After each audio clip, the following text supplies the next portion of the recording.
gente, tudo bem? Mais um vídeo do Clube da Leitura no ar. No vídeo de hoje nós estamos aqui para realizar a leitura dos capítulos 105, 106 e 107 do livro Um Sopro de Neve Cinzas. Para a semana que vem, anotem aí, porque iremos ler os capítulos 108, 109 e 110 do livro Um Sopro de Neve Cinzas. Bom, e logo aqui no início dessa leitura nós temos ali um relato do Roger, do Jamie e do Ian, porque eles estavam em busca de quaisquer notícias que fosse do Bonnet, do Anémona ou de qualquer membro da tripulação do Stephen Bonnet. Eles estavam atrás de quaisquer notícias que pudessem lhes ajudar em relação ao destino do Anémona, enfim, qual a direção ele havia tomado. E eles contam aqui pra nós que não foi nem um pouco difícil conseguir essas informações, já que a maior parte das pessoas ali conheciam o Stephen Bonnet e sabiam mais ou menos aí para onde o Anémona estava indo. Eles ficam sabendo aqui que o Anémona estava indo em direção à Inglaterra, mas antes eles fariam algumas paradas aí na costa, porque o Stephen Bonnet não saiu de Edenton totalmente carregado. Ele ainda iria pegar algumas cargas pela costa antes de partir para o destino final. Então essa era a esperança do Jamie, do Roger e do Ian, essas paradas. Eles pretendiam interceptar o Stephen Bonnet em uma dessas paradas. Mas e agora? O que eles iriam fazer? Eles até tinham um plano em mente, mas antes de colocarem este plano em prática, eles acabam encontrando com o reverendo Macmillan e com o reverendo McCorkle, que eram os reverendos que estavam responsáveis pela ordenação do Roger. Eles lamentam que o Roger não tenha conseguido participar da ordenação e que ele não tenha conseguido completar com sucesso a sua ordenação, que também era algo que o Roger lamentava muito, mas não era a prioridade do Roger. Naquele momento, a prioridade do Roger era encontrar a Brianna, e embora ele quisesse muito ter completado, finalizado a sua ordenação, ele não lamentava nem um pouco a decisão que ele tomou, porque, gente, ele estava falando da Brianna, a sua prioridade maior de todas as suas prioridades. Então, seu pastorado teria que esperar um pouco mais, porque agora ele estava ali concentrado e centrado em resgatar a Brianna. E quando eles se encontram com a Claire, eles têm uma baita de uma surpresa, porque a Claire estava acompanhada de uma presença de uma mulher que parecia ser uma prostituta, a Eppie, mas também estava acompanhada de uma segunda pessoa muito conhecida de todos de Reed, Manfred, gente, isso mesmo, o ex-noivo da Lizzie. Ele estava junto com a Eppie e ele teve que ir de encontro ao Jamie e ao Ian e ao Roger, porque ele precisava falar com eles do que ele sabia em relação ao paradeiro da Brianna. Bom, ele tinha um relacionamento com a Eppie, mesmo a Eppie sendo prostituta, ele tinha um relacionamento com ela, e quando ele vê essa aliança nas mãos da Eppie, ele logo reconhece como sendo a aliança da Brianna. Ele já havia visto o Jamie e o Ian e o Roger anteriormente ali em Edenton, se eu não me engano, uns 2 dias antes a este dia que eles estão ali conversando, e ele fugiu deles, porque ele não queria ser encontrado, ele não queria ser pego. Mas quando ele viu essa aliança nas mãos da Eppie, ele não pôde simplesmente fingir que não conhecia, que não reconhecia aquele objeto. Ele sabia que era da Brianna e ele sabia que provavelmente o Jamie, o Roger e o Ian estavam ali em busca dela.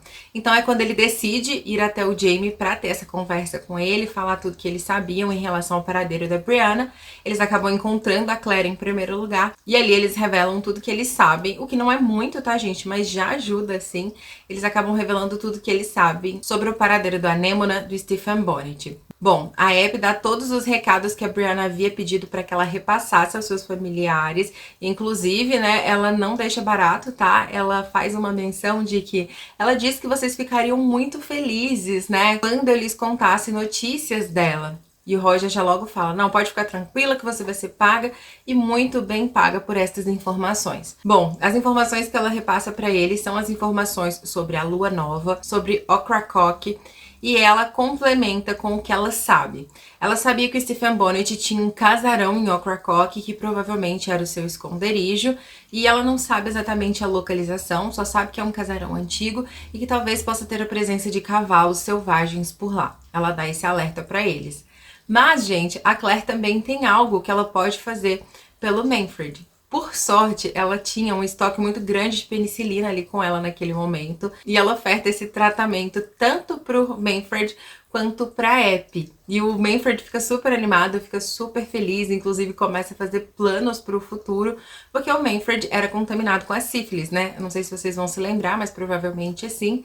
Então ela oferta aqui pro Manfred a cura, a possibilidade da cura, tanto para ele quanto para Epi, que mantinha um relacionamento com ele, e não apenas com ele, com outros homens que talvez também pudessem estar contaminados. Então a Claire oferta para eles, né, essa possibilidade da cura. O Manfred fica super feliz com a possibilidade de se curar, de voltar para casa, de trabalhar no negócio da família, de ter uma vida próspera.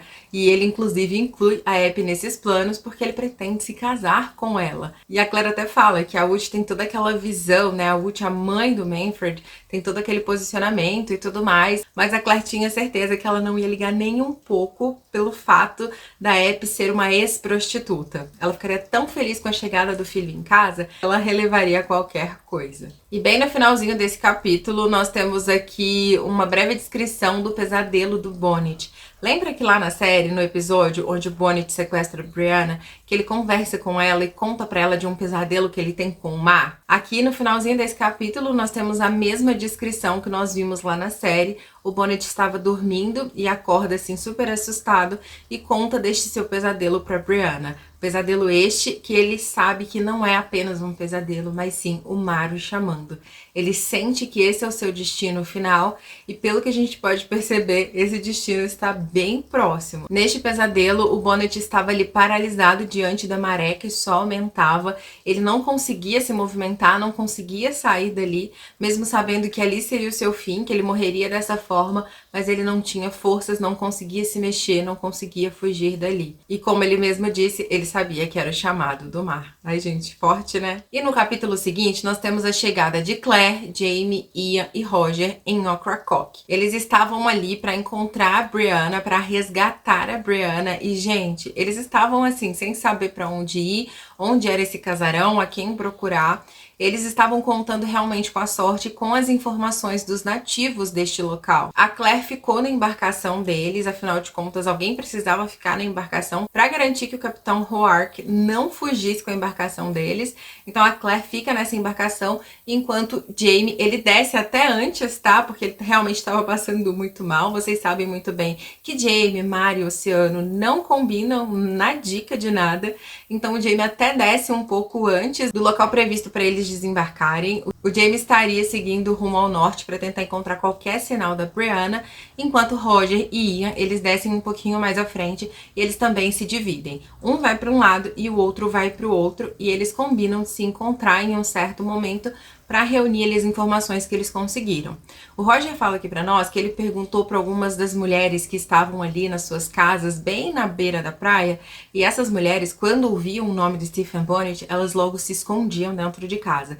Nem tocar no nome do homem essas mulheres gostavam, gente. Nós conhecemos muito bem o Stephen Bonnet, sabemos muito bem de tudo que ele é capaz, e isso não nos espanta nem um pouco, né? Bom, o Roger, sem informação alguma, continua seguindo seu caminho até que ele vai parar num local onde tudo silencia. Ele fala aqui pra nós que haviam inúmeros mosquitos pernilongos ali na ilha e que todos eles o perseguiam. O zumbido deles no ouvido do Roger era incessante, exceto quando o Roger chega neste local. O Roger chega neste local e tudo fica silenciado. Ele não escuta mais nenhum barulho, os mosquitos pareciam que haviam desaparecido, ele não estava entendendo muito bem, até que ele olha para um dado local e começa a perceber ali algumas pilastras. Pilastras grandes, pilastras grossas, cada uma para um lado, mas todas elas formavam um círculo. E o Roger se dá conta que estava diante do círculo de Ocracoke. O mesmo círculo que o Wendigo Dorner usou para, lá no futuro, na verdade, né, para se transportar para o passado. E o mesmo local onde eles desembarcaram quando chegaram no passado. O Roger dá um jeito de fugir dali, gente, sem nem olhar para trás. O Roger só olha para trás mesmo quando ele estava muito distante ali do local. Ele realmente não queria estar nem perto dali para não correr o risco, né, gente, de ser transportado ou pro futuro ou pro passado. Já pensou? Não, ele prefere não correr esse risco e sai correndo dali. Nisso, nós já ficamos sabendo que a Claire e o Capitão Roark, eles estão ali se entendendo muito bem, entre aspas, tá, gente? Porque o Capitão começa a conversar com a Claire e ele faz até uma observação ali que dá a entender que tanto Claire quanto Jamie, Ian e Roger estavam um pouco ali enganados em relação à Lua Nova. O que dá a entender que, na verdade, o que eles estavam procurando não estava exatamente ali na ilha em si, mas em algum local ali nos arredores das águas onde eles estavam, onde a maré fosse baixar ou subir. E a Claire até fala com ele, por que você não falou isso pra gente antes? E ele diz, eu não sei se vocês iam gostar muito bem, né? Afinal de contas, o homem estava dizendo ali pra eles que eles haviam entendido errado. Os homens, eles se reúnem na embarcação novamente, tentando entender pra onde vão, pra que lado vão, quando eles avistam uma embarcação, um navio negreiro. Eles ficam paralisados diante daquela visão, porque eles não imaginavam que veriam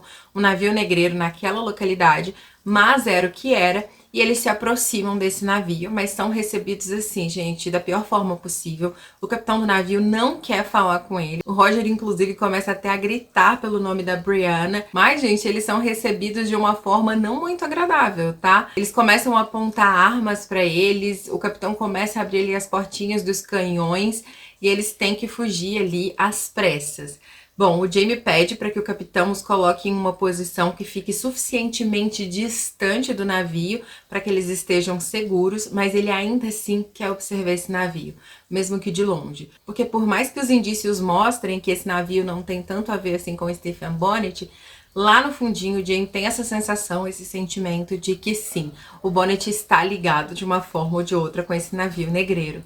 Inclusive, gente, a Claire descreve aqui pra nós que os odores emitidos por esse navio não eram nem um pouco agradáveis, eram muito fortes, muito pungentes e muito desconfortáveis de se sentir. Mesmo estando a uma distância considerável, eles ainda conseguiam sentir esses odores muito fortes. Lá no próximo capítulo, nós ficamos sabendo que a Brianna chegou no casarão do Stephen Bonnet, que sim, gente, estava nos arredores ali por perto do navio negreiro. Inclusive, a Brianna conseguia sentir o mesmo odor que a Claire conseguia sentir. Não só a Claire, mas os demais, né? Mas a Brianna também conseguia sentir esse odor muito forte, muito pungente, então eles estavam próximos.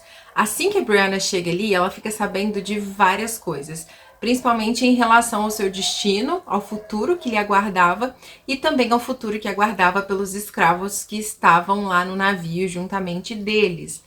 O Josh, inclusive, também seria vendido a esse navio negreiro.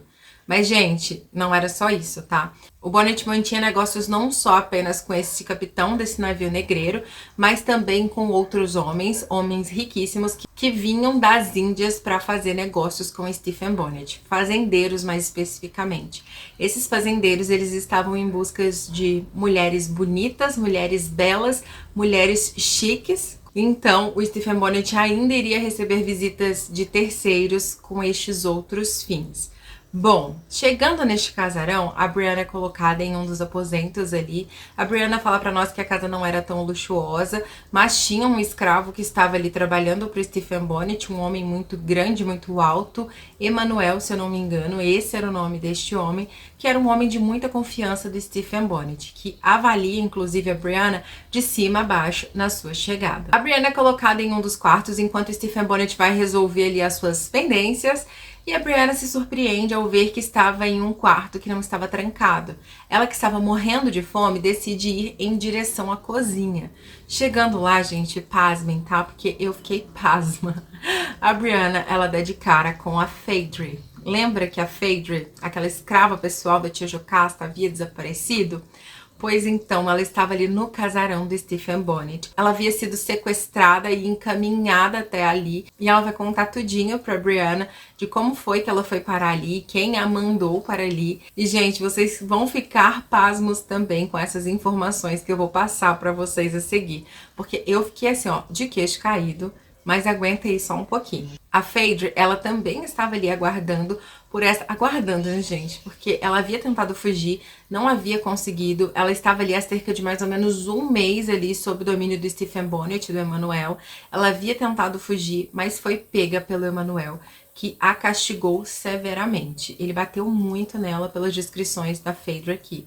Então, por isso, ela não havia tentado uma nova fuga, porque ela sabia que ela não ia conseguir. Ela conta aqui pra Brianna que ela estava ali no aguardo desses visitantes, desses fazendeiros das Índias, porque ela era uma mulher muito chique, segundo Stephen Bonnet. Então ela não merecia ser vendida para o navio negreiro, já que os fazendeiros, esses homens que vinham das Índias, pagariam muito mais por ela. E a Brianna já logo começa a raciocinar, já se recorda de algumas palavras do Stephen Bonnet: para que levar você até Londres, sendo que lá você não vai ter nenhuma utilidade? Ela começa a fazer algumas associações e percebe que esse também era o seu destino. Ela também seria vendida para esses fazendeiros das Índias. E, gente, ela meio que entra em desespero, mas no momento não tem muita coisa que ela pode fazer. Ela quer entender como é que foi que a Phaedra foi parar ali. Afinal de contas, o que ela estava fazendo ali? E, gente, ela conta tudo, tá? Ela, inclusive, conta pra Brianna do relacionamento dela com o Duncan. E eu lembro que quando eu contei desse relacionamento do Duncan com a Phaedra aqui pra vocês, em alguns relatos anteriores do Clube da Leitura, algumas pessoas falaram: não é possível que ela consentia com esse relacionamento, que era uma relação sexual consentida, não é possível.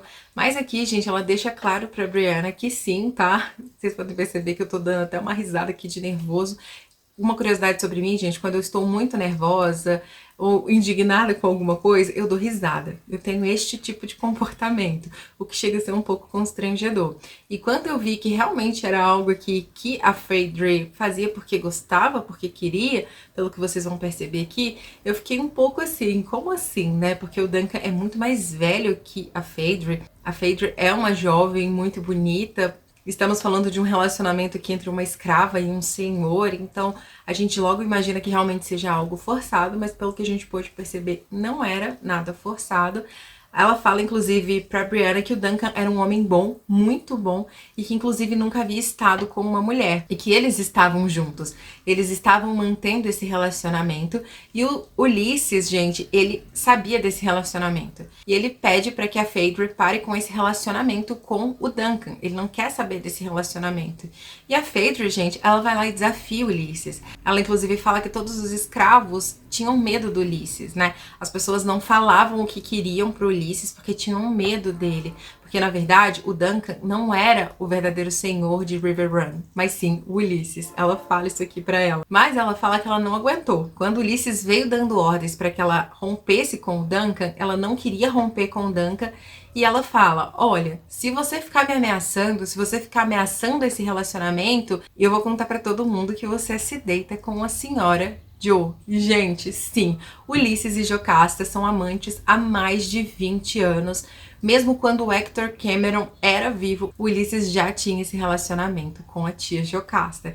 E ali tudo fez muito sentido pra Brianna, né? Toda essa lealdade do Ulysses para com a tia Jocasta e vice-versa. Quando houve aquele assassinato que o próprio Ulysses matou o homem pra proteger a tia Jocasta logo recorreu ali, mexeu com seus pauzinhos pra trazer Ulysses de volta pra Riverrun.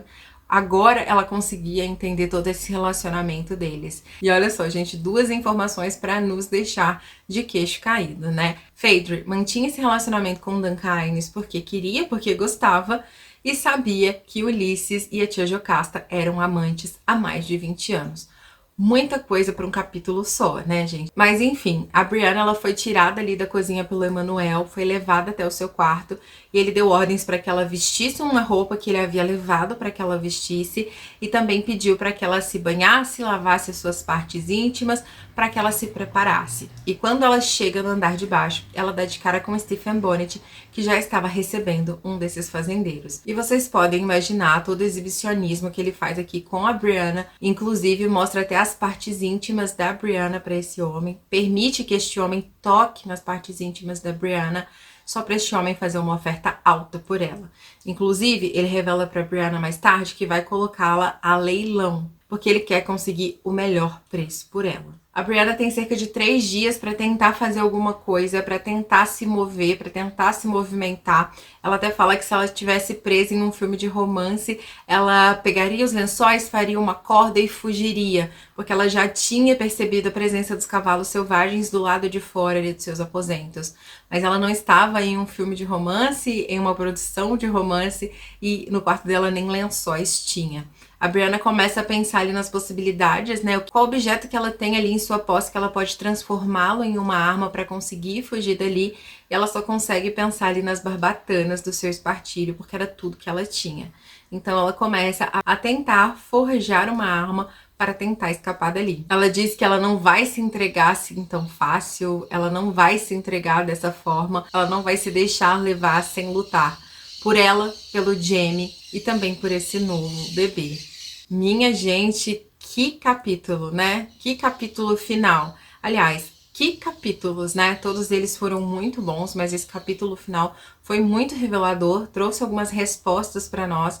Eu confesso que já tinha até me esquecido que a Phaedra havia sido sequestrada, gente, de tantas coisas que aconteceram nesses últimos capítulos.